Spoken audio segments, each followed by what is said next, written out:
సకల దేవతా స్వరూపుడు షిరిడి సాయినాథ్ మహారాజ్ గారి పాదార బిందాలకు శిరస్సు వంచి నమస్కరించుకుంటూ గతంలో పాదుకల వృత్తాంతం కొంత సమాచారం తెలుసుకున్నాం. మొదట 5 సంవత్సరాలు జీకే దీక్షిత్ ఈ పాదుకలకి పూజ చేశారు. తర్వాత లక్ష్మణ్ కచేశ్వర్ జాఖడే అనేటువంటి బ్రాహ్మణుడు నానుమామ జాతికి సంబంధించినటువంటి పూజారి పూజ చేస్తూ ఉండేవాడు.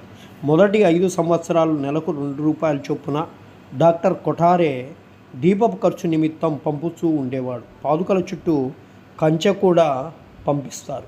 ఈ కంచె పైకప్పు కోపర్గాం స్టేషన్ నుండి షిరిడి చేరుటకు ₹7.08 ఖర్చు అవుతుంది. గుణమేర్ నాయర్ ఈ ధనాన్ని ఇస్తారు. ఇలా అవకాశం ఉన్నవారంతా భగవంతుని ఆలయాలకు కైంకర్యాలను విరివిగా ధనాన్ని ఇచ్చి తమ వంతు పుణ్యాన్ని సంపాదించుకుంటారు. అందుకనే మన పూర్వీకులు కానీ పెద్దవారు కానీ ఆలయాలకు కావాల్సినటువంటి వనరులన్నీ సమకూర్చేవారు.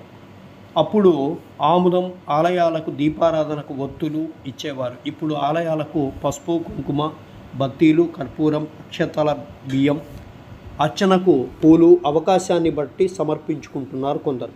ప్రతి నెల ఎంత ఖర్చవుతుందో అంత భరిస్తున్నారు. అందుకనే శివాలయాలకు నువ్వుల నూనె, ఆవు నెయ్యి, భస్మం, ఆవు పెరుగు, బియ్యం, ఆవు పాలు, తేనె, చక్కెర, అరటిపండ్లు, ఒత్తులు, మారేడు దళాలు మన అవకాశాన్ని బట్టి ఇవ్వడం చాలా శ్రేష్టం. పూలు, పూల మూరలు, గంధము ఇవన్నీ కూడా ఆలయాలకి సమర్పించుకుంటుంటారు. అదేవిధంగా విష్ణు ఆలయాలకైతే తులసి మాల, తులసి దళాలు, పసుపు, కుంకుమ, బత్తీలు, కర్పూరము, పూలు, పూల మూరలు, నువ్వుల నూనె, ఆవు నెయ్యి, గంధం, పన్నీరు ఇవ్వడం శ్రేయస్కరం. అంటే ఇక్కడ మనం తెలుసుకోవాల్సినటువంటి విషయం ఏంటంటే, మనం ప్రత్యక్ష కైంకర్యంలో పాల్గొనకున్నా ఇలా ఇవ్వడం వల్ల పరోక్షంగా భగవంతునికి దగ్గర కావడానికి ఇది ఒక ఆస్కారం.